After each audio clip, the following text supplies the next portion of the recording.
ফরিদপুরবাসীর পক্ষ থেকে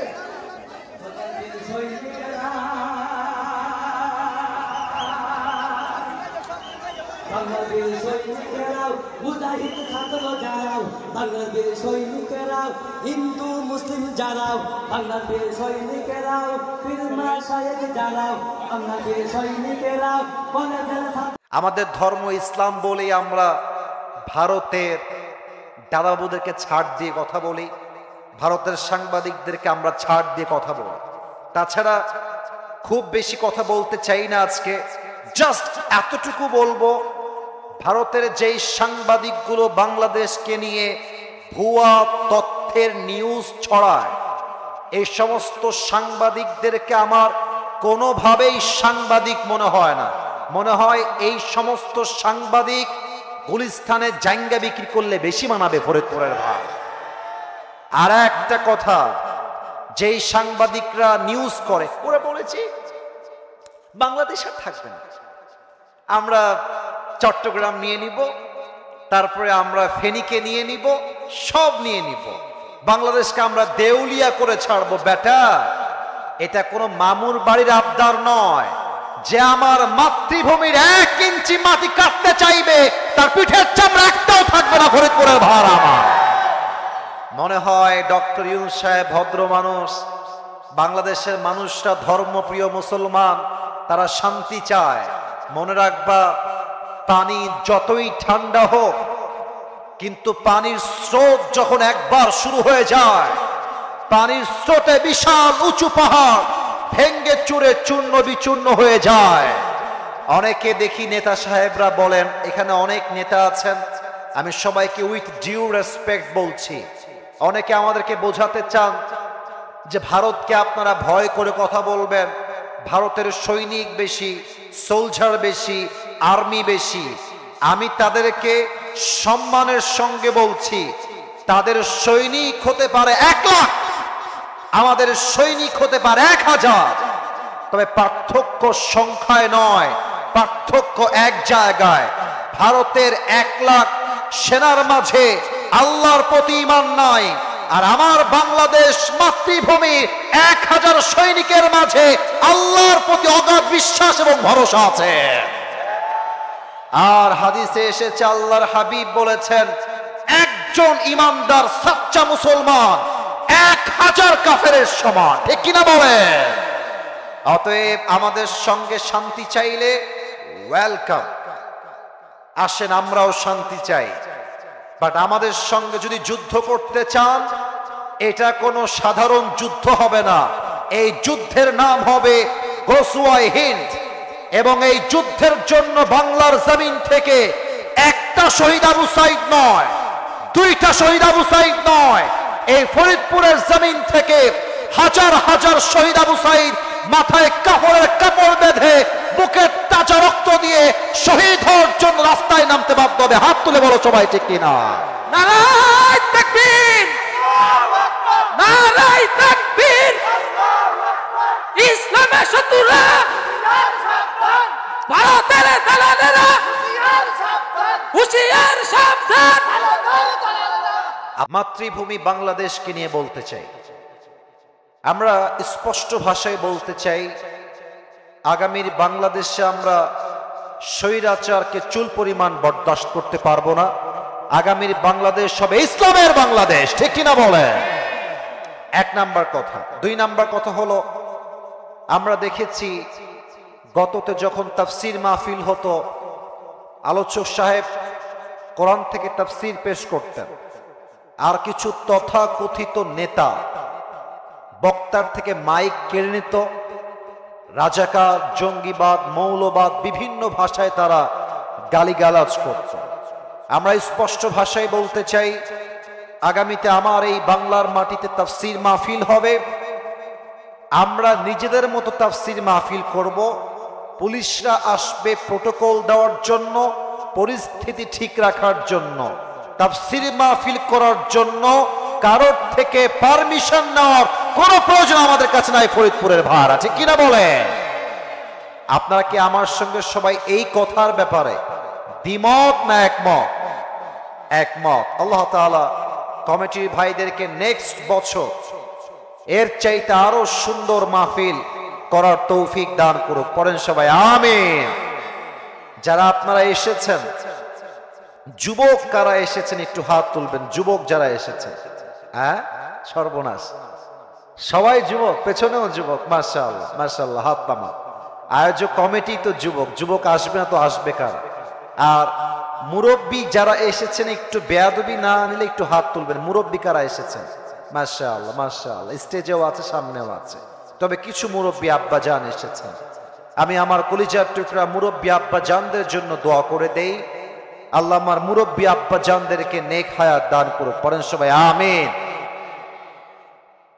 এখন ছোট্ট একটা কথা বলবো, এই কথা শেষ হবে, আমি আমার মূল আলোচনার বিষয়বস্তুতে কাম ব্যাক করব।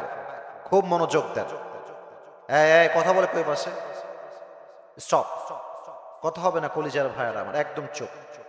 এখনই নিজের মনকে ইখলাসের সঙ্গে ঠিক করা যে আজকে আমি আসিফ হুজুরের মাহফিলে এসেছি শোডাউনের জন্য নয়, লোক কম না বেশি দেখার জন্য নয়, আসিফ হুজুরের চেহারা দেখার জন্য নয়, আসিফ হুজুর অনেক ফেমাস তাকে দেখবো সচক্ষে এই চিন্তায় নয়। আমি এই মাহফিলে এসেছি কিছু কথা আমি আমার জীবনের জন্য শুনবো, যাতে করে আমার জীবনটা ইসলামের পথে আসে, কোরআনের পথে আসে, আল্লাহর পথে আসে, রসুলের পথে আসে। এই খালেস নিয়াতে এখন থেকে আমরা সকলেই মন দিয়ে কথা শুনবো। বলেন সবাই ইনশাআল্লাহ।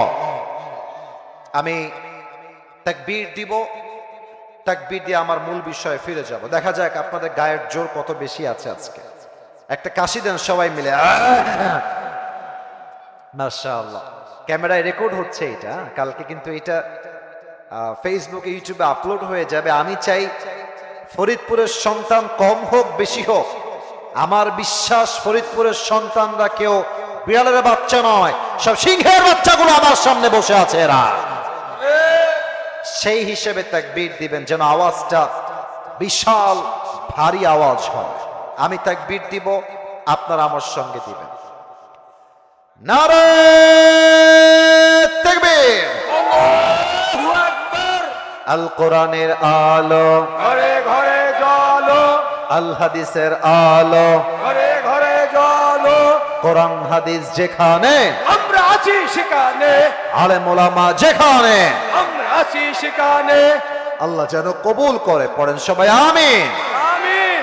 আমার ফরিদপুরের ভাইয়েরা, আজকে আমার আলোচনার মূল বিষয়বস্তু হচ্ছে the life of hair after, পরকালের জীবন। আমি সবার থেকে এবার আলোচনার বিষয়বস্তুর নামটা জানতে চাই। দুনিয়ার জীবন না পরকালের জীবন? পরকালের জীবন। এই যে বাবুরা, তোমরা এভাবে আওয়াজ করবে না, কলিজা তোমরা একটু স্লো, আর সবার সঙ্গে বলবা না, ওদেরকে হটাবেন না কেউ, ওরা ওখানেই থাকবে। ওরা আমাদের মাহফিলের সৌন্দর্য, ওরা আছে বলে আমাদের মাহফিল আরো সুন্দর হয়ে উঠেছে, ঠিক কিনা বলে? তবে একটু আস্তে ঠিকবে, ঠিক বলবা, ঠিক আছে? নরমালি আমি 3টা প্রশ্ন করব সবাইকে এখন। আশা রাখবো বুঝে থাকলে সবাই উত্তর দিবেন। আমার প্রিয় ফরিদপুরের কলিজার টুকরা ভাইয়েরা, বলেন তো সবাই, দুনিয়ার জীবনটা কি বেশি উত্তম না আখিরাতের জীবন বেশি উত্তম? আখিরাতের জীবন বেশি উত্তম। তার দলিল কোথায় আছে? কোরআন না? এখানে কোরআনটা কোথায়? কোরআনটা নিয়ে আসেন একটু। কোরআনে আল্লাহ তাআলা বলছেন 30 নম্বর পারা, সূরাতুদ দুহা, 4 নম্বর আয়াত, ওয়ালাল আখিরাতু খায়রুল লাকা মিনাল উলা। The life of hereafter is much more better than this worldly life. আল্লাহ তাআলা বলছেন দুনিয়ার জীবনটাই উত্তম জীবন নয়, বরং আখিরাতের জীবনকে দুনিয়ার চাইতে অধিক বেশি উত্তম করে দিয়েছে একজন। আওয়াজ দিয়ে বলেন সবাই, তিনি কে? আল্লাহ তাআলা দুনিয়ার জীবনকে 1000 গুণ বেশি উত্তম করেন নাই আখিরাতের চাইতে, বরং আখিরাতের জীবনকে দুনিয়ার চাইতে 1000 গুণ বেশি উত্তম করেছেন। নাম্বার 1 প্রশ্ন এবং তার উত্তর। নাম্বার 2, বলেন তো সবাই, দুনিয়ার জীবনটা কি বেশি লম্বা জীবন না আখিরাতের জীবন বেশি লম্বা জীবন? আখিরাতের জীবন সবচেয়ে বেশি লম্বা জীবন। দলিল কোথায় আছে? 30 নম্বর পারা, 4 নম্বর পৃষ্ঠা, সূরাতুন নাজিআতের। এই যে পিচ্চিরা, এই তোমাদের এই কমিটিরা যারা আছো, কিছুকে বামে দাও, কিছুকে ডানে দাও, না ওরা শেষ পর্যন্ত এরকম চেঁচামেচি করবে। হ্যাঁ, হটায় দাও, একটু ডিভোর্স দিয়ে দাও, একটু হালকা ওদিকে। হ্যাঁ, একসঙ্গে বসলে এদের শয়তানে গুতাবে, একটু ডানে বামে যাও। হ্যাঁ, মাশাআল্লাহ, বাবুরা আমার কলিজার টুকরা, নিষ্পাপ মাসুম বাচ্চা। এই যে সোনামণি, নতুন নতুন নতুন, একদম কথা হবে না, একদম চুপচাপ, হুজুরের কথা শুনবা, আওয়াজ করবা না, একদম চুপচাপ। 30 নম্বর পারার 4 নম্বর পৃষ্ঠা, সূরাতুন নাজিআতের সর্বশেষ আয়াত। আল্লাহ তাআলা বলছেন, কান্নাহুম ইয়াওমা ইয়ারাউনাহা লাম ইয়ালবাথু ইল্লা আশিয়াতান আও দুহাহা। পরকালের জীবনটা কত লম্বা আল্লাহ তাআলা বলছেন, দুনিয়ার কোন মানুষ যখন মারা যাবে, আখিরাতের জীবন যখন শুরু হবে, পরকালের জীবনটা তার কাছে এত বিশাল লম্বা জীবন মনে হবে। 80 বছর একজন মুরব্বী ডাক দিয়ে বলবে, আল্লাহ, আমার কাছে মনে হচ্ছে আজ দুনিয়ার পুরো 80 বছরের জীবনটা জাস্ট একটা সকাল কিংবা সন্ধ্যার মতো ছিল। আল্লাহু আকবার! কতটা লম্বা সময় হতে পারে আখিরাতের জীবনটা? Just try to feel it, একটু অনুধাবন করে চেষ্টা করেন শোনার জন্য। 2 নাম্বার শেষ। 3 নাম্বার, এই পেছনে কথা বলো না। ছোট্ট একটা মাহফিল এরকম হলে হয়? যার যার মতো কথা বললে আমি কেমনে ওয়াজ করি বলো? আর এই যে পিচ্চিদেরকে তুমি খেয়াল রাখবা, এই যে মাঝে যে আছো রুমালওয়ালা ভাই, খেয়াল রাখবে এরা যখন চিৎকার চেঁচামেচি না করে, চুপচাপ বসে থাকতে হবে। আমি ফরিদপুর, এটা আমার শেষ মাহফিল, এটা আমার শেষ প্রোগ্রাম। আমি এসেছি হেদায়েতের কথা বলার জন্য। আমার কথা বলতে গেলে মাইন্ডসেট ক্লিয়ার থাকতে হবে, কানে আওয়াজ আসলে কথা বলা যাবে না, ওদেরকে চুপচাপ ধরে রাখতে হবে। 3 নাম্বার, আমরা যে আজকের মাহফিলে এসেছি সবাই জীবিত, বাসায় যে আমরা সবাই জীবিত ফিরে যাব। আজান হচ্ছে, যে কোনো একজন উত্তর দিলেই হবে, আমার ওয়াজ চলবে, যে কোনো একজন উত্তর দিলেই আজানের হক আদায় হয়ে যাবে, ওয়াজ করা জায়েজ, এটা কোনো সমস্যা নেই। বলেন তো, আজকের মাহফিলে আপনারা জীবিত যে এসেছেন, বাসায় যে জীবিত ফিরে যাবেন সবাই, কোনো গ্যারান্টি কি আমাদের কারো কাছে আছে? আছে আছে আছে নাই। কোরআনে আল্লাহ তাআলা কি বলছে দেখেন। আল্লাহ রাব্বুল আলামিন বলছেন, বান্দা শোনো শোনো, লিকুল্লি উম্মাতিন আজাল ইযা জাআ আজালুহুম ফালা ইস্তাখিরুনা সাআতাও ওয়ালা ইস্তাকদিমুন। আল্লাহ বলছেন, বান্দা, মৃত্যুর জন্য কোনো বয়স নাই, যুবক নাই, মুরব্বী নাই, মধ্যবয়সী নাই। যখন যার হায়াত শেষ হয়ে যাবে, তাকে মালাকুল মউতের মাধ্যমে দুনিয়ার থেকে তুলে নিবে একজন। আওয়াজ দিয়ে বলেন সবাই, তিনি কে? That means we don't have any guarantee about our life. যে কোনো সময়, যে কোনো মুহূর্তে আমাদের রুহটা কবজ হয়ে যেতে পারে। এটাই হচ্ছে আমাদের দুনিয়ার জীবন। এবার আসুন আমরা আলোচনার গভীরে যাওয়ার চেষ্টা করি। ফরিদপুরের ভাইরা, সবাইকে 5 সেকেন্ডের জন্য চোখটা বন্ধ করতে হবে। তবে কেন বন্ধ করতে হবে আমি একটু বলে দিচ্ছি। অল্প সময় ওয়াজ হবে, 8:15 পর্যন্ত। কি ওয়াজ করব? পুরো ওয়াজে একটা ভূমিকা দিচ্ছে, শোনা। পরকালের জীবনটা আসলে শুরু হবে কেমন করে? মালাকুল মউত যখন আমাদের মৃত্যুর জন্য রূহ কবজ করতে আসবে, মৃত্যুটা আমাদের হবে কেমন করে? নামাজির মৃত্যু কেমন হবে, বেনামাজির মৃত্যু কেমন হবে, এটা আমরা জানবো ফার্স্ট অফ অল। সেকেন্ডলি আমরা জানবো আজীবন শুনেছি কবরের জীবন, কবরের জীবন। বাট আজকে আমরা জানবো কবরের জীবনের প্রথম রাত আমাদের কেমন কাটবে, প্রথম রাত আমাদের কেমন হবে, আজকে আমরা জানবো। এই দুইটা সাইড করেন, এটা হচ্ছে একটা প্রথম আলোচনার বিষয়। সর্বশেষ আমরা 3টা বিষয়কে হাইলাইট করব। 1, আমরা আজীবন শুনেছি মৃত্যুর পরে আমাদের সবাইকে আবার জীবিত হতে হবে। আল্লাহ আমাদের সবাইকে জীবিত করবেন কেমনে, এটা আমরা জানব। সেকেন্ডলি আমরা জানবো, আজীবন শুনেছি কিয়ামত, কিয়ামত। এই কিয়ামতটা কায়েম হবে কেমনে, হিসাব দিবসে হিসাব হবে কেমনে, এটা আজকে আমরা জানবো। এন্ড সর্বশেষ, লাস্ট এন্ড ফাইনাল, আমরা জানবো একদল যাবে জান্নাতে, আর একদল যাবে জাহান্নামে।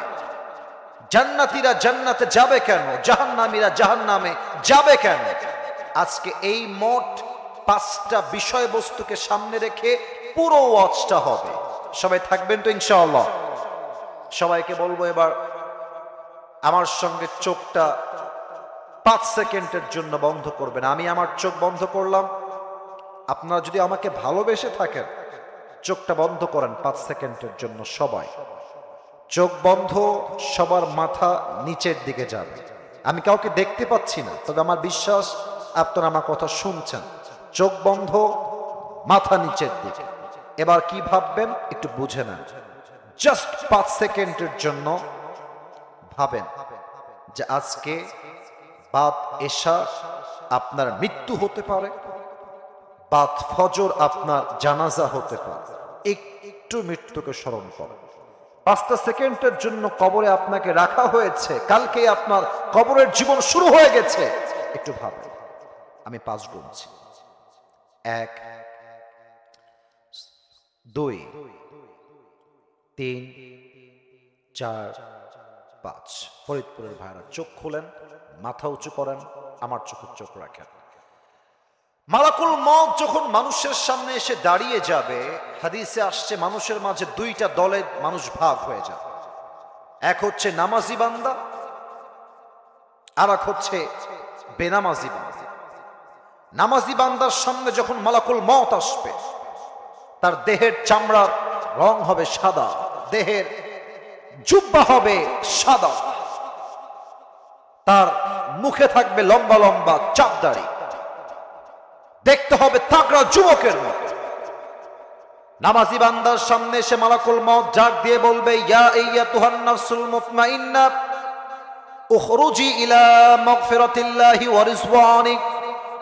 এই নামাজি বান্দা আসো, বের হয়ে আসো। নামাজি বান্দা বলবে, কোথায় বের হব? মালাকুল মউত বলবে, ইলা মাগফিরাতিল্লাহি ওয়া রিজওয়ানিক, আল্লাহর দয়া এবং জান্নাতের দিকে বের হয়ে আসো। সুবহানাল্লাহ পড়বেন না আপনারা সবাই? এটা হচ্ছে নামাজি বান্দার মরণ। বেনামাজির মৃত্যু হবে বড্ড ভয়ঙ্কর। ফরিদপুরের কলিজার টুকরা ভাইয়ার, একটু দেখেন তো আমার কথাগুলো, দেখেন তো আপনার কলিজায় কি কথাগুলো আঘাত করে কিনা। আল্লাহ রসুল কি বলেছেন আমি হাদিস থেকে বলছি। বেনামাজির সামনে যখন মালাকুল মউত আসবে, তার পুরো দেহের রং হবে নীলাভ বর্ণের চেহারা, তার 2টা চোখ হবে লাল টকটকে, পা থাকবে জমিনে, মাথা থাকবে আকাশ বরাবর বিশাল লম্বা। বেনামাজি বান্দা মালাকুল মউতের ভয়ঙ্কর চেহারা দেখে তার পুরো দেহের প্রত্যেকটা অঙ্গ প্রত্যঙ্গ থরথর থরথর থরথর করে কাঁপবে। আর বেনামাজির দিকে মালাকুল মউত লাল চোখ দিয়ে টক টক করে তাকায় থাকবে আর বলবে, ইয়া আইয়াতুহান নাফসুল খাবিথা উখরুজি ইলা গাযাবিল্লাহ। এই বেনামাজি বের হয়ে আয়, আল্লাহর জাহান্নামের দিকে, গজবের দিকে বের হয়ে আয়। মালাকুল মউতের ধমকে বেনামাজির রূহটা ভেতর থেকে ছিঁড়ে বের হবে। যখন বের হবে একবার ডান দিকে দৌড় দিবে, আর একবার পেছনের দিকে দৌড় দিবে, আর একবার বাম দিকে দৌড় দিবে। সবাই আমার বাম হাত দেখে, আমি হাদিসটা আপনাকে প্র্যাকটিক্যালি বোঝাবার চেষ্টা করছি। মালাকুল মউত তার বাম হাতটা পেছনের দিকে নিবে, বেনামাজির রূহের দিকে মালাকুল মউত একটা জোরে থাবা দিবে।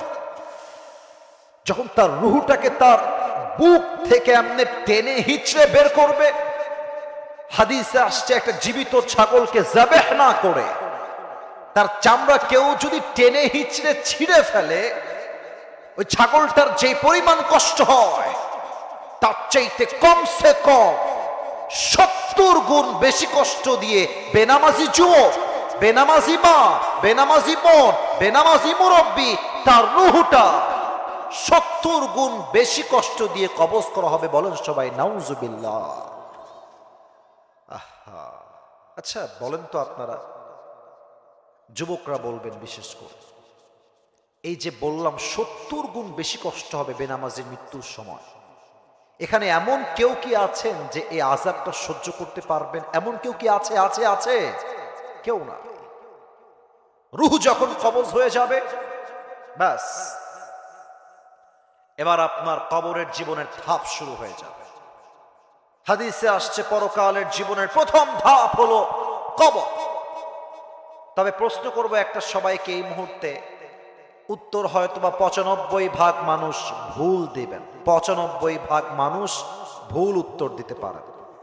এজন্য সবাইকে সাবধান করে জিজ্ঞেস করছি, বলেন তো সবাই জবান খুলে, কবরের মোট প্রশ্ন হবে কয়টা? 4টা পেছনে বলেছে মাশাআল্লাহ। কবরের প্রশ্ন 3টা নয়, কবরের মোট প্রশ্ন হবে 4টা। এক, আমি প্রশ্ন করব, সবাই আমাকে উত্তর দিবেন। মার রব্বুক, আমাদের রব কে? এত আস্তে আওয়াজ ফরিদপুরের হয় না। আবার বলেন সে, আমাদের রব কে? আল্লাহ আমার রব, এই রবই আমার সব, দমে দমে তনু মনে তারি অনুভব। তোমার দুনিয়াতে আমি যেদিকে তাকাই, অথই নিয়ামতে ডুবে আছি সবাই। পাখপাখালির কণ্ঠে শুনি তাসবিহ কলো রব, তাসবিহ কলো রব। আল্লাহ আমার রব, এই রবই আমার সব। বলেন সব, আমাদের রব কে? 2 নাম্বার, ওয়ামান নাবিয়্যুকা তারিফু হাদার রাজুল, আতারিফু হাদার রাজুল, তুমি কি এই মানুষটাকে চেনো? তোমার কে হয় এই মানুষটা? আচ্ছা একটু আমার দিকে তাকায় বলবেন তো, আমার মুখে এইটা কি? আমার মুরব্বীরা কয়, তোমরা কও না যুবকরা, বড় লজ্জার বিষয় আমার জন্য। এইটার নাম কি? ট্রেন যাক না, সমস্যা কি? ট্রেন তো তার গন্তব্যে যাবে, তাদের গন্তব্য তাদের জায়গা, আমাদের গন্তব্য আমাদের জায়গা। তারা তো আমাদের থেমে নেই, আমরা থামবো কেন? আমাকে বলেন সবাই, আমার মুখে এইটা লম্বা লম্বা কি? একটু আমাকে দেখে বলেন তো, দাড়ি যে আমি রেখেছি নবীর সুন্নাহ অনুযায়ী, আমাকে দাড়িতে কি আনস্মার্ট লাগতেছে না স্মার্ট লাগতেছে? দাড়িতে কি আমাকে অসুন্দর লাগতেছে না সুন্দর লাগতেছে? সুন্দর লাগতেছে। এটা আমি নিজেকে সুন্দর প্রকাশ করতে চাচ্ছি না, আমার কথা হচ্ছে নবীর সুন্নাহকে যে মেইনটেইন করবে সেই সবচেয়ে হ্যান্ডসাম যুবক হয়ে যাবে, ঠিক কিনা বলেন? তবে আমাদের দেশে কিন্তু সমস্যা আছে, অনেক মেয়ে আছে দেখবেন দাড়িওয়ালা যুবক পছন্দ করতে চায় না। বেশিরভাগ মেয়েদের রুচি আজকাল অনেকটা নষ্ট হয়ে গিয়েছে। মেয়েদের বেশিরভাগ সময় দেখি আমি গাঞ্জাখোর টাইপের ছেলে মেয়েদের খুব বেশি পছন্দ হয়। যুবক ভাইরা বলো, মেয়ে তো ফরিদপুরে একদম নাই। আরে নাই রে ভাই, আল্লাহ এমন মেয়েদেরকে হেদায়েত দান করুক, পড়েন সবাই আমিন। আমার বিশ্বাস যত মায়েরা বোনরা আমার মাহফিলে আজকে এসেছেন তারা সবাই দাড়িকে পছন্দ করে। তবে আমি এতটুকু বলতে চাই, যদি কোনো মেয়ে তোমাকে দাড়ির জন্য বিয়ে করতে না চায়, ওই মেয়ের জন্য তুমি তোমার দাড়ি কাটতে যাবা না। তুমি বলবা, যেই মেয়ে আমাকে দাড়ির জন্য বিয়ে করতে চায় না সে আমার বউ হওয়ার কোনো যোগ্যতাই রাখে না। আর আরেকটা কথা বলবো, আসলে মুরব্বীরা আছেন, they're all respected person, সবাই সম্মানিত ব্যক্তিবর্গ আমার ডানে বামে বসে আছে। আমি কথাটা বলতে আমি ফিলিং সো শাই, লজ্জা পাচ্ছি, বাট আমাকে বলতে হবে। তোমাদের যদি কোনো মেয়ে এমন থাকে লাইফে, দেখো যে তোমাকে দাড়ির জন্য বিয়ের প্রস্তাবটা রিজেক্ট করে দিয়েছে আর বলছে আমি আপনাকে দাড়ির জন্য বিয়ে করতে পারবো না, তুমি বলবা যে আপু আপনার মতো মেয়ের জন্য আমার মতো দাড়িওয়ালা যুবক পারফেক্ট হবে না, আপনার মতো রুচির মেয়ের জন্য বিটিএস এর হিজরা ছাড়া পারফেক্ট কোনো অপশন আমার কাছে আর নাই। আল্লাহ এমন মেয়েদেরকে দাড়ির মূল্য বোঝার তৌফিক দান করুক, পড়েন সবাই আমিন। এবার বলেন তো সবাই, আমার নবীর মুখে লম্বা লম্বা চাপ দাড়ি ছিল কি ছিল না? আমার নবীর মতো সুন্দর এই তল্লাটে দ্বিতীয় আর কেউ কি হতে পারে? চাঁদের চেয়ে সুন্দর তুমি, নবী আমার কামলিওয়ালা, দো জাহানের বাদশা তুমি, প্যারা নবী সাল্লে আলা। দো জাহানের বাদশা তুমি, প্যারা নবী সাল্লে আলা। চাঁদের চেয়ে সুন্দর তুমি, নবী আমার কামলিওয়ালা। কোন সবাই সুবহানাল্লাহ। 2 নাম্বার প্রশ্ন, তোমার নবীকে আমরা বলবো হাদা নবিয়ুনা মুহাম্মাদুর রাসূলুল্লাহ সাল্লাল্লাহু আলাইহি ওয়াসাল্লাম। 2টা প্রশ্ন শেষ। 3 নাম্বারটা আপনারা গৌরব নিয়ে, অহংকার নিয়ে সবাই উত্তর দিবেন। ওমা দীনু, আমাদের ধর্মের নাম কি? বাচ্চাদের আওয়াজ কেন বেশি হয়ে যায়? আপনারা কেন পারেন না বলেন তো? আবার বলছি, আমাদের ধর্মের নাম কি? ইসলাম। আমাদের ধর্ম, আমাদের ধর্ম ইসলাম বলেই আমরা ভারতের দাদাবুদেরকে ছাড় দিয়ে কথা বলি, ভারতের সাংবাদিকদেরকে আমরা ছাড় দিয়ে কথা বলি। তাছাড়া খুব বেশি কথা বলতে চাই না আজকে, জাস্ট এতটুকু বলবো, ভারতের যেই সাংবাদিকগুলো বাংলাদেশকে নিয়ে ভুয়া তথ্যের নিউজ ছড়ায়, এই সমস্ত সাংবাদিকদেরকে আমার কোনোভাবেই সাংবাদিক মনে হয় না। মনে হয় এই সমস্ত সাংবাদিক গুলিস্তানে জাঙ্গা বিক্রি করলে বেশি মানাবে ফরিদপুরের ভাই। আর একটা কথা, যেই সাংবাদিকরা নিউজ করে, ওরা বলেছি বাংলাদেশ আর থাকবে না, আমরা চট্টগ্রাম নিয়ে নিব, তারপরে আমরা ফেনীকে নিয়ে নিব, সব নিয়ে নিব, বাংলাদেশকে আমরা দেউলিয়া করে ছাড়বো। বেটা, এটা কোনো মামুর বাড়ির আবদার নয় যে আমার মাতৃভূমির 1 ইঞ্চি মাটি কাটতে চাইবে, তার পিঠের চামড়া একটাও থাকবে না ফরিদপুরের ভার আমার। মনে হয় ডক্টর ইউনূস সাহেব ভদ্র মানুষ, বাংলাদেশের মানুষরা ধর্মপ্রিয় মুসলমান, তারা শান্তি চায়। মনে রাখবা, পানি যতই ঠান্ডা হোক, কিন্তু পানির স্রোত যখন একবার শুরু হয়ে যায়, পানির স্রোতে বিশাল উঁচু পাহাড় ভেঙ্গে চুরে চূর্ণ বিচূর্ণ হয়ে যায়। অনেকে দেখি নেতা সাহেবরা বলেন, এখানে অনেক নেতা আছেন, আমি সবাইকে উইথ ডিউ রেসপেক্ট বলছি, অনেকে আমাদেরকে বোঝাতে চান যে ভারতকে আপনারা ভয় করে কথা বলবেন, ভারতের সৈনিক বেশি, সোলজার বেশি, আর্মি বেশি।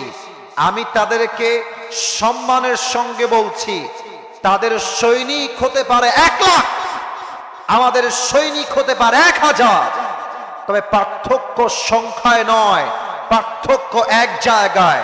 ভারতের 1 লাখ সেনার মাঝে আল্লাহর প্রতি ঈমান নাই, আর আমার বাংলাদেশ মাতৃভূমি 1000 সৈনিকের মাঝে আল্লাহর প্রতি অগাধ বিশ্বাস এবং ভরসা আছে। আর হাদিসে এসেছে, আল্লাহর হাবিব বলেছেন, একজন ইমানদার সাচ্চা মুসলমান 1000 কাফেরের সমান, ঠিক কিনা বলেন? অতএব আমাদের সঙ্গে শান্তি চাইলে ওয়েলকাম, আসেন, আমরাও শান্তি চাই। বাট আমাদের সঙ্গে যদি যুদ্ধ করতে চান, এটা কোনো সাধারণ যুদ্ধ হবে না, এই যুদ্ধের নাম হবে গজওয়ায়ে হিন্দ। এবং এই যুদ্ধের জন্য বাংলার জমিন থেকে 1টা শহীদ আবু সাইদ নয়, 2টা শহীদ আবু সাইদ নয়, এই ফরিদপুরের জমিন থেকে হাজার হাজার শহীদ আবু সাইদ মাথায় কাপড়ের কাপড় বেঁধে, বুকে তাজা রক্ত দিয়ে শহীদ হওয়ার জন্য রাস্তায় নামতে বাধ্য হবে। হাত তুলে বলো সবাই, ঠিক কিনা? নারায়ে তাকবীর, নারায়ে তাকবীর।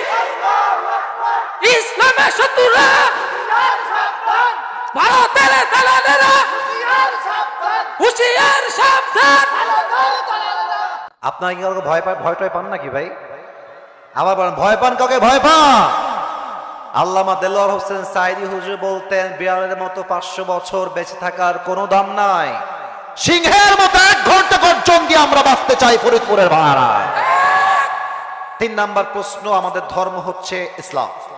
ফেরেশতা বলবে, কিরে, এ তো একটা প্রশ্নেও আটকায় না। এবার ফেরেশতা বলবে, ওয়ামা ইলমুক, ওয়ামা ইলমুক, তুমি এতগুলো জ্ঞান অর্জন করেছো, কই থেকে, তোমার জ্ঞানের উৎস কোথায়? আমরা বলবো, আমাদের জ্ঞানের উৎসের নাম, মাশাআল্লাহ, কোন বাঘের বাচ্চা আসছে, মাশাআল্লাহ, অনেক আওয়াজ ভালো পেয়েছি, বলেন সবাই, আমাদের জ্ঞানের উৎস কোথায়? আল্লাহ বলবে, এই ফেরেশতা থামো, আর না, আর প্রশ্ন করো না, থামো, স্টপ স্টপ, থামো, যাও, আমার বান্দার কবরটাকে তোমরা জান্নাতের বাগান বানায় দাও, আমার বান্দার কবরটাকে তোমরা 70 গজ লম্বা করে দাও। কোন সবাই সুবহানাল্লাহ।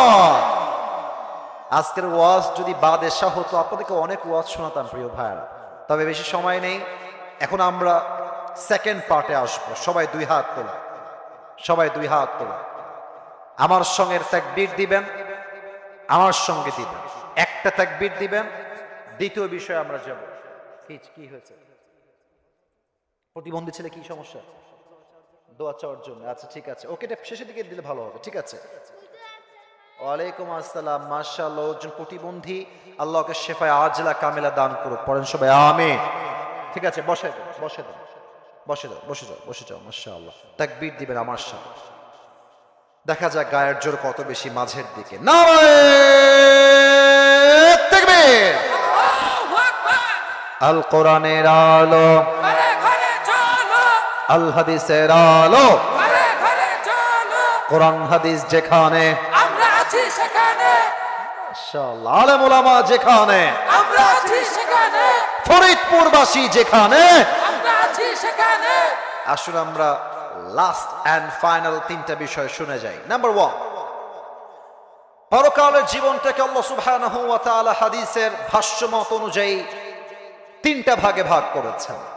লুক অ্যাট মাই 3 ফিঙ্গার্স, তিনটা আঙ্গুল দেখবেন আর আমাকে জবান খুলে উত্তর দিবেন, পরকালের জীবনটা মোট কয় ভাগে বিভক্ত? পেছনে আওয়াজ আছে, সামনে নাই, বলেন সবাই কয়টা? Number 1, if you believe in life of hereafter, then you must have to believe in on the day of resurrection. যে পরকালে বিশ্বাস রাখে, সেটা মনে প্রাণে বিশ্বাস করে আমার মৃত্যুর পরে আমার জীবনটা শেষ নয়। কোন পিচ্ছি কথা বলে রে, এবার তো এরা মায়ের খাবে রে, কঠিন মায়ের খাবে রে আমার হাতে। বাবুরা, কলিজারা, সোনামণি বাবুরা, ওদেরকে কমিটিরা সামলাচ্ছে না কেন? এভাবে আওয়াজ আসলে এটা আবার ঠিক না। অনেকে বলবেন হুজুর পিচ্ছি মানুষই তো আওয়াজ করে, তো আওয়াজ করতে আসছে না। না, আবেগ দিয়ে ইসলাম চলবে না, বিবেক দিয়ে চলতে হবে। ওরা আওয়াজ করলে আপনাদের ওয়াজ বুঝতে সমস্যা হবে, আমার বুঝাইতে সমস্যা হবে, এটা বুঝতে হবে। মেহেরবানি করে ভলান্টিয়ার্স যে কোনো একজন গিয়ে ওদেরকে পেছনে দাও অথবা আলাদা করো। কারণ আমি চাই আজকের মাহফিলটা ইউটিউবে আপলোড যাবে, এটা এখানেই শেষ হবে না, পুরো বাংলাদেশ আগামীকাল দেখবে। অতএব এটা নরমাল কোনো মাহফিল নয়, এটা ঐতিহাসিক মাহফিল হয়ে থেকে যাবে, ঠিক কিনা বলেন? কোন আওয়াজ চাই না পিচ্চিদের থেকে। 1 নাম্বার, মৃত্যুর পরে আল্লাহ তাআলা আমাদের সবাইকে আবার নতুন করে জীবিত করবেন, পুনরুত্থান দিবসে বিশ্বাস। 2, if you believe in life of hereafter, then you must have to believe in on the day of judgment. যে পরকালে বিশ্বাস রাখে, সেটা মনে প্রাণে বিশ্বাস করে আমার আমল চাই ছোট হোক কিংবা বড় হোক, আমার প্রত্যেকটা আমলের জাররা জাররা হিসাব নিবে একজন। আওয়াজ দিয়ে বলেন সবাই, তিনি কে? যেমনটা কোরআনে আল্লাহ তাআলা বলেছেন,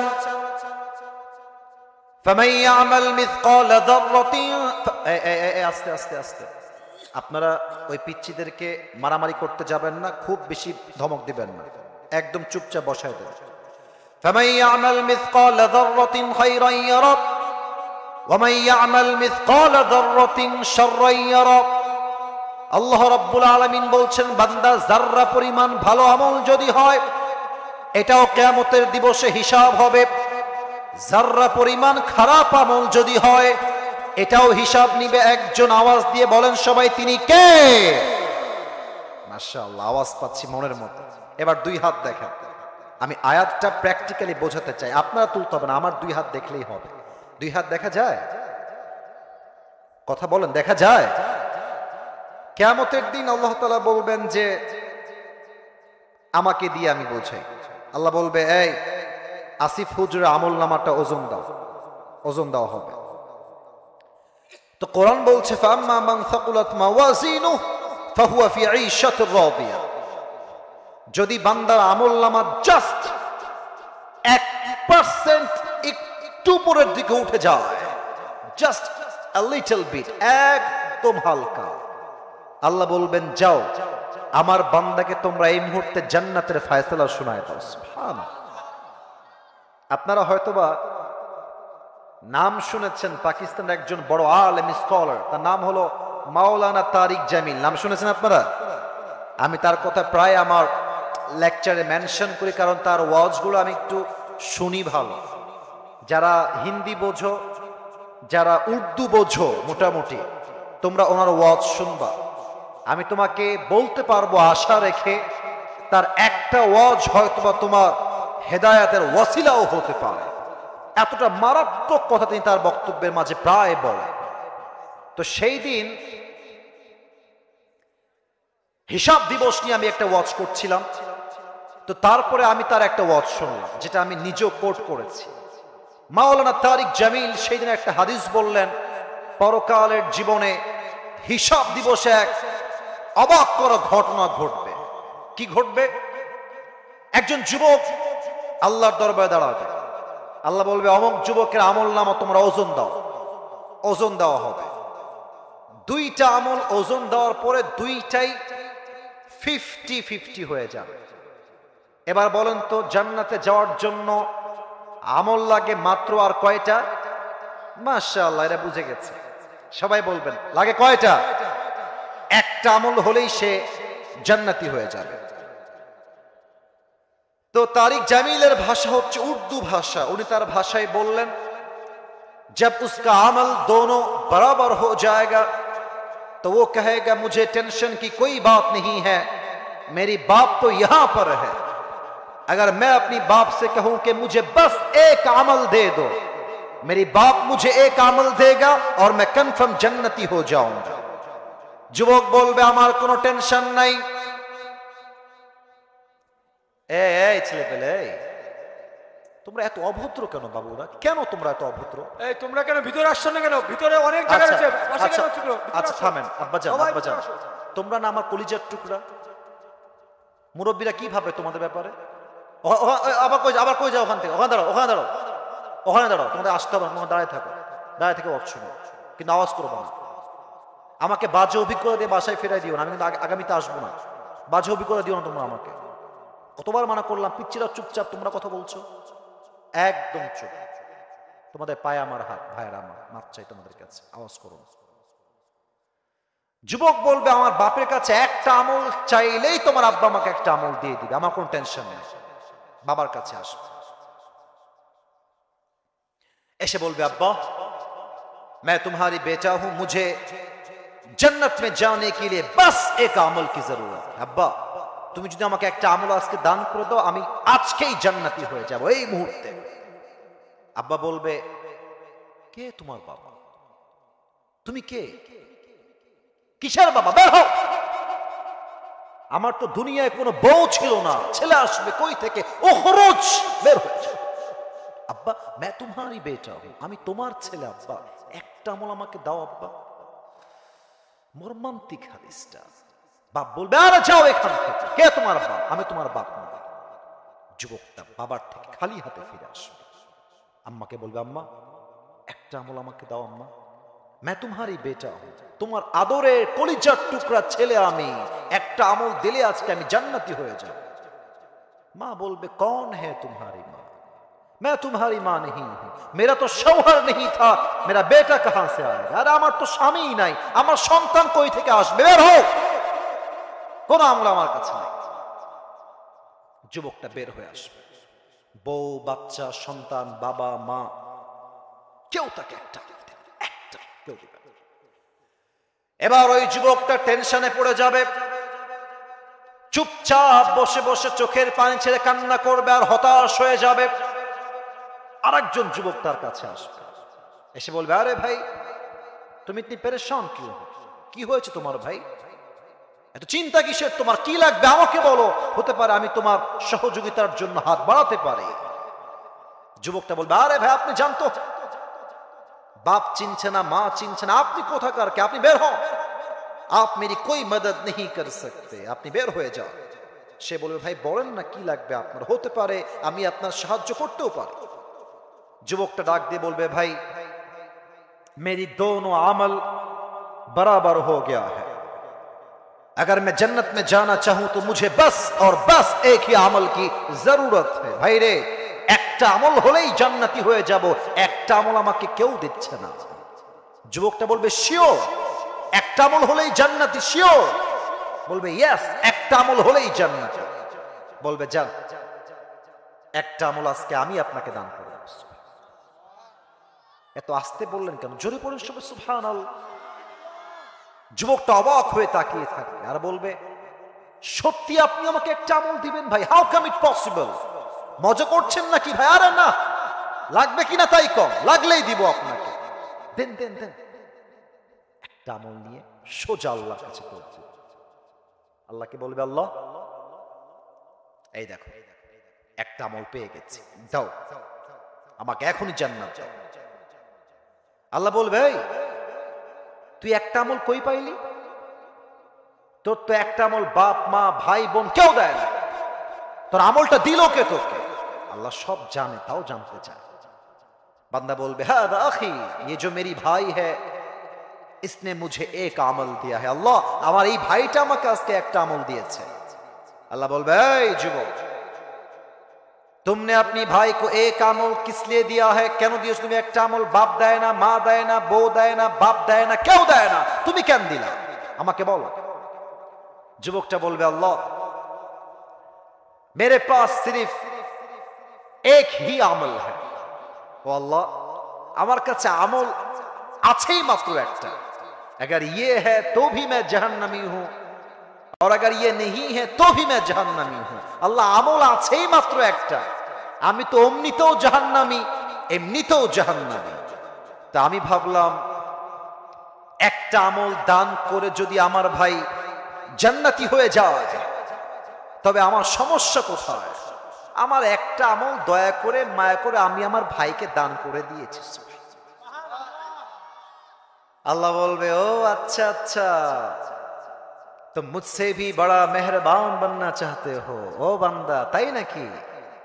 তুমি কি তোমার রবের চাইতে বেশি দয়াময় হতে চাও?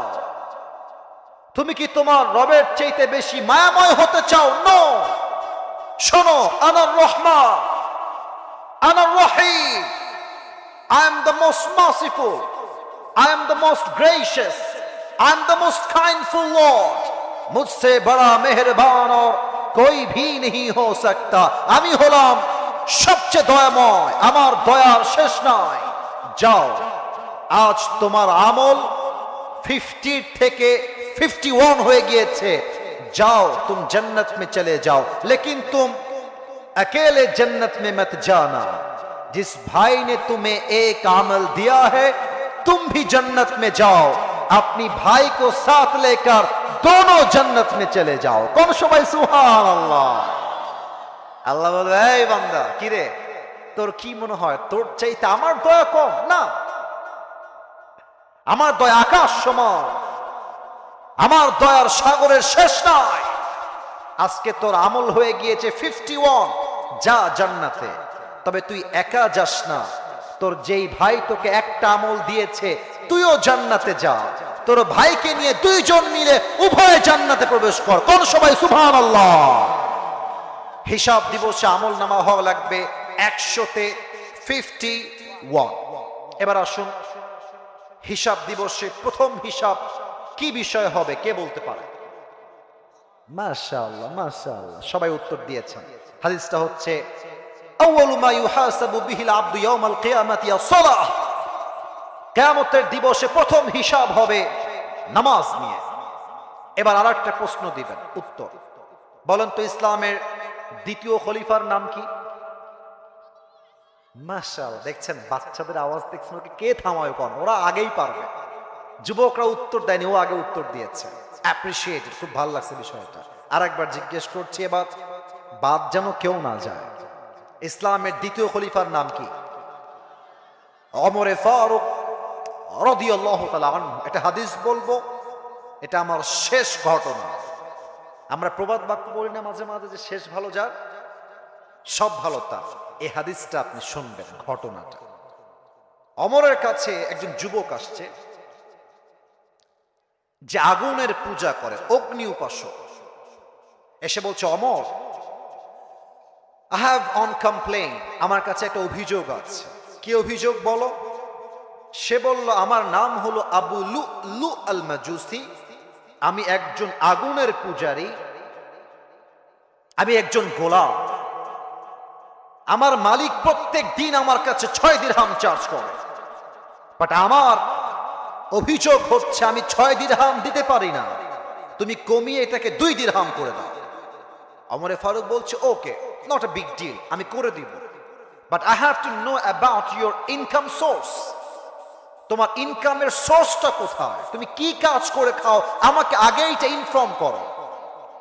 ওই যুবক ডাক দিয়ে বলছে আমিরুল মুসলিমিন, আমি মূলত খঞ্জর বানাই, চাকু। খঞ্জর কাকে বলে? আমার ডান হাত দেখা, আমার ডান হাত দেখা যায় যায় যায় যায় যায় খঞ্জর হচ্ছে ডানেও চাকু বামেও চাকু, মাকবাদাতুহু ফি ওয়াসাতিহ, হ্যান্ডেলটা হচ্ছে মাঝখানে। এটাকে আরবি ভাষায় বলা হয় খঞ্জর। তো ওমরে ফারুক বলছে ও আচ্ছা, তুমি খঞ্জরের বিজনেস করো, তোমার তো হাজার হাজার টাকার ব্যবসা, তোমার তো 6 দিরহাম নয়, তোমার কমপক্ষে 10 দিরহাম চার্জ হওয়ার কথা।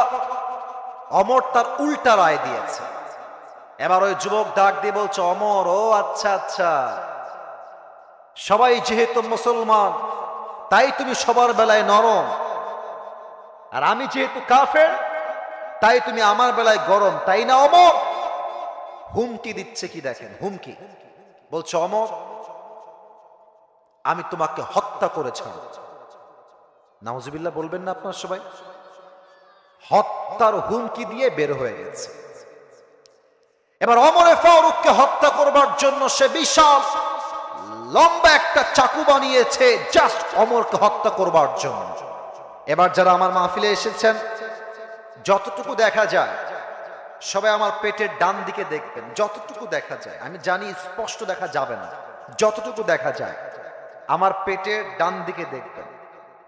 প্রত্যেকটা আরব সর্দারের পেটের এই ডান জায়গাতে, এই জায়গাতে এক্সাক্ট একটা খাপ থাকতো। এই খাপে খঞ্জর থাকতো, ছুরি বা চাকু।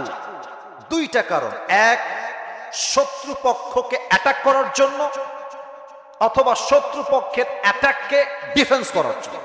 সবার পেটের ডান দিকে একটা বিশাল লম্বা খাপ থাকতো ছুরি রাখার জন্য। ওই আবু লুলু আল মাজুসি কাফের ওমরে ফারুককে হত্যা করবার জন্য বিশাল লম্বা একটা খঞ্জর বানিয়েছে। এবার সেই খঞ্জরটা পেটের ডান দিকে এমনি লুকায়ে রেখেছে। এবার সে প্ল্যান করছে হত্যা করা যায় কেমন করে। আপনারা যারা দাঁড়িয়ে আছেন, যারা বসে আছেন, যারা ডানে আছেন, সবাই উত্তর দেন তো। ঠান্ডার সময় তো আমরা জ্যাকেট পরি ঠিকঠাক, okay perfect, not a big deal, but খুব বেশি ঠান্ডা লাগলে ফজরের পরে আমরা একটা জিনিস মুড়ি দিয়ে বের হই, এটার নাম কি? এই যে আমার স্যার চাদর পরে আছে, চাদর। চাদরের 2 পাশে 2টা পার্ট থাকে। এই ফোনটা অফ করো, ফোন অফ করো। চাদরের 2 পাশে কয়টা পার্ট থাকে? 2টা, একটা বামে একটা ডানে। আবু লুলু আল মাজুসি একটা বিশাল লম্বা চাদর নিয়েছে, চাদরটা নিয়ে এমনে ঝুলিয়ে দিয়েছে। এবার কি হয়েছে, ঝুলায় দেওয়ার জন্য তার পুরো দেহটাই চাদর দিয়ে ঢেকে গেছে। আর চাদরের ডান পার্ট, আমার দিকে দেখেন সবাই, লুক অ্যাট মাই বডি, আমাকে না দেখলে আপনি হাদিসটা বুঝবেন না প্লিজ। চাদরের ডান পার্ট এইটাকে ধরে মুখের এই নাকের মাঝখান দিয়ে এইভাবে ধরে, just like a niqab of women, নারীদের নিকাবের মতো পুরো মুখটাই ঢেকে ফেলেছে। Okay, let me show you something, just like this, মেয়েদের নিকাবের মতো। এখন no one can see his face except his eyes, চোখ ছাড়া এটা যে কোন মানুষ, তার চেহারা কেমন, দেখতে কেমন, কেউ বুঝতে পারবে না। পুরো মুখটা ঢাকা, আর পেটের ডান দিকে বিশাল লম্বা একটা চাকু। ফজর আজান যখন হয়ে গেল, ওমরে ফারুক রাদিয়াল্লাহু তাআলা আনহু ইমাম হয়ে প্রবেশ করেছেন মসজিদে নববীর ভেতরে। ওমরে ফারুক ডাক দিয়ে বলছেন, সফু সুফুফাকুম, কাতার সোজা করো, কাঁধে কাঁধ মিলিয়ে দাঁড়াও। আল্লাহু আকবার। সুবহানাক আল্লাহুম্মা ওয়া বিহামদিকা ওয়া তাবারাকা ইসমুকা ওয়া তাআলা জাদ্দুকা ওয়া লা ইলাহা গায়রুক। আলহামদুলিল্লাহি রাব্বিল আলামিন আর রহমানির রহিম মালিক ইয়াউমিদ্দিন। ওমরে ফারুক রাদিয়াল্লাহু তাআলা আনহু নামাজের ইমামতি শুরু করে দিয়েছেন। সানা পড়েছেন, সূরা ফাতিহা পড়েছেন। সূরা ফাতিহার পরে আর একটা কিরাত তিনি মিলিয়েছেন। এবার কিরাত যখন শেষ হয়ে গিয়েছে, ওমরে ফারুক বলছেন, আল্লাহু আকবার। রুকুতে গিয়েছেন, ঝুঁকে গিয়েছেন। আর ওই কাফের আবু লুলু আল মাজুসি ঠিক ওমরের পেছনের কাতারে মুয়াজ্জিনের বাম পাশে দাঁড়িয়ে আছে। অন্ধকার রাত, কে কোথায় দাঁড়িয়ে আছে, কে কি করছে ভালো করে বোঝা যায় না, অস্পষ্ট সব। ওমরে ফারুক যখন রুকুর মধ্যে গিয়েছে, আল্লাহু আকবার, ওই মুহূর্তে ওই কাফের এক লাফ দিয়ে ওমরের সামনে দাঁড়িয়ে গিয়েছে। আর বিশাল লম্বা চাদর ধরে এমন করে উড়িয়ে দিয়েছে। ওমরে ফারুক যখন রুকুতে রয়েছেন, সামিআ আল্লাহু লিমান হামিদা এখনো বলতে পারেন নাই, তিনি পড়ছেন সুবহানা রাব্বিয়াল আযীম। ওই মুহূর্তে কাফেরটা তার পেটের ডান দিক থেকে বিশাল লম্বা একটা খঞ্জর বের করেছে। বিশাল খঞ্জরটা বের করে ঠিক ওমরের সামনে দাঁড়িয়ে গিয়েছে, জাস্ট ওয়েটিং ওমর কখন সামিআ আল্লাহু লিমান হামিদা বলবে। দেখেন আমার ডান এমনে পজিশন নিয়েছে। ওমরে ফারুক সুবহান রাব্বিয়াল আযীম, সুবহান রাব্বিয়াল আযীম, সুবহান রাব্বিয়াল আযীম, তাসবিহ শেষ। ওমরে ফারুক এবার পড়ছেন সামিআ আল্লাহু লিমান হামিদা, এমনে উঠেছেন। আর সঙ্গে সঙ্গে কাফের বিশাল লম্বা খঞ্জর, ডানেও চাকু বামেও চাকু, এমনে ধরে ওমরে ফারুকের পেটের ডান দিক থেকে বাম দিকে একটা পোঁচ দিয়েছে, আবার বাম দিক থেকে ডান দিকে একটা পোঁচ দিয়েছে, আবার একটা পোঁচ দিয়েছে। হাদিসে আসছে তিনটা চাকুর পোঁচে ওমরে ফারুকের পেট কেটে নাড়ি ভুড়িগুলো সব রাস্তায় বের হয়ে গেছে, কাতারের সামনে পড়ে গেছে। আর ওমরে ফারুক নামাজের মাঝে চিৎকার দিয়ে বলছেন, কতালানি আল কাল, কতালানি আল কাল, আমাকে একটা কুকুর হত্যা করেছে, কে কোথায় আছো, আমাকে বাঁচাও। অজ্ঞান হয়ে পড়ে গেছে। আর সাহাবা একরাম বুঝে গিয়েছে সামথিং ইজ রং। হাদিসে আসছে ৭ জন সাহাবী মিলে ওই কাফেরকে ধরতে গেছে, ধর পালিয়ে যেন না যায়। আর ওই কাফের অন্ধকারের মাঝে যাকে সামনে পেয়েছে, যেমনে পেয়েছে, চাকু দিয়ে কারো চোখের উপরে, কারো গলার উপরে, কারো পেটে, কারো বুকে এমন এমন আঘাত করেছে। ৭ জন সাহাবী নামাজরত অবস্থায় স্পট ডেথ, জায়গায় শহীদ হয়ে গেছে। আল্লাহু আকবার। জায়গায় শেষ। নামাজ যখন শেষ হয়ে গেল, সাহাবা একরাম দৌড় দিয়ে ওমরের কাছে আসছে। কি দৃশ্য হাদিসটার! আমি আপনাদেরকে আমার হয়তো ইলম আমল খুবই কম, তো আমি বুঝাইতে পারছি না, ভাষা পাচ্ছি না।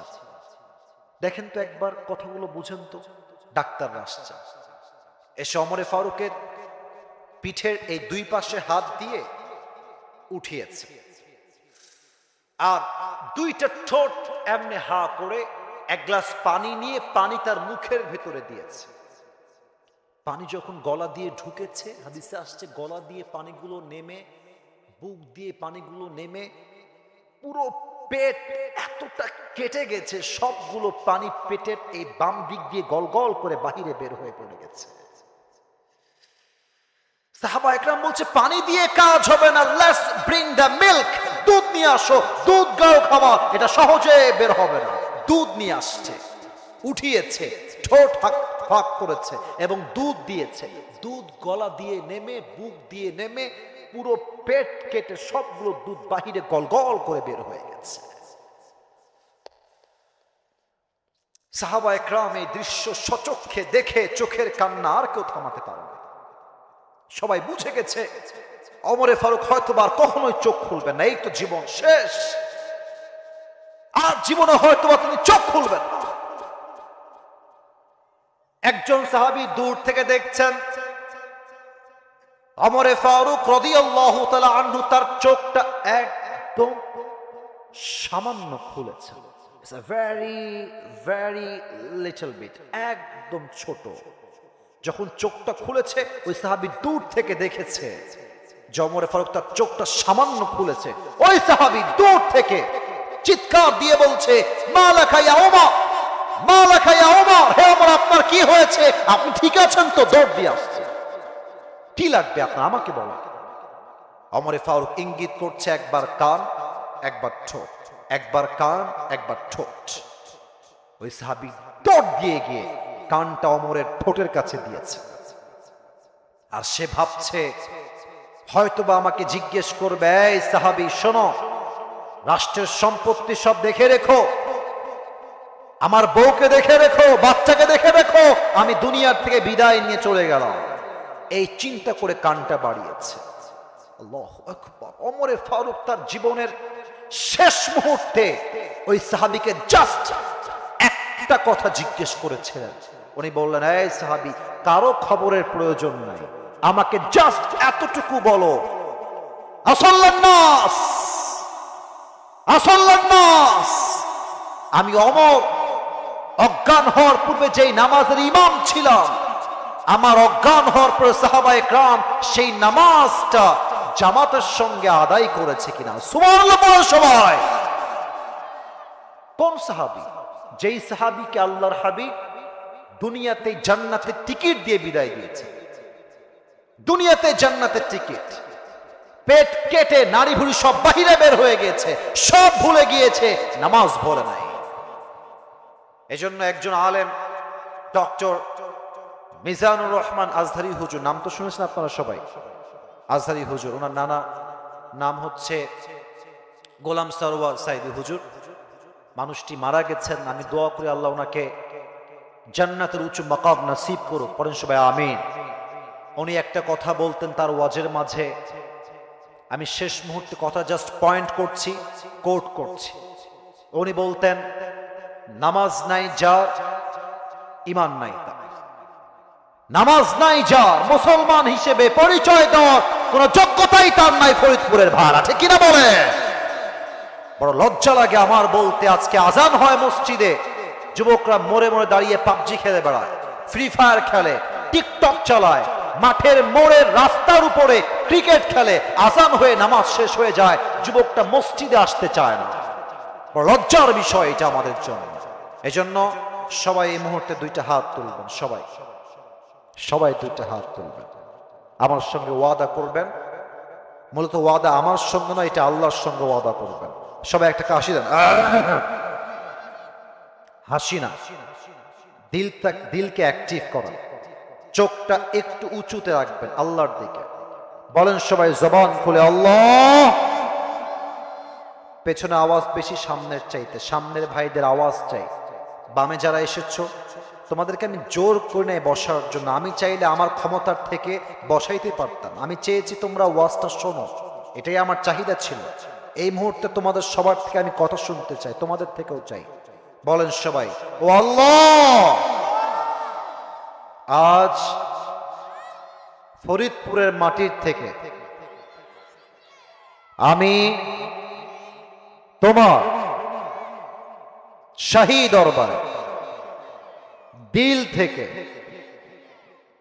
তওবা করছি। একটু দিল থেকে জবান খুলে বলেন তওবা করছি।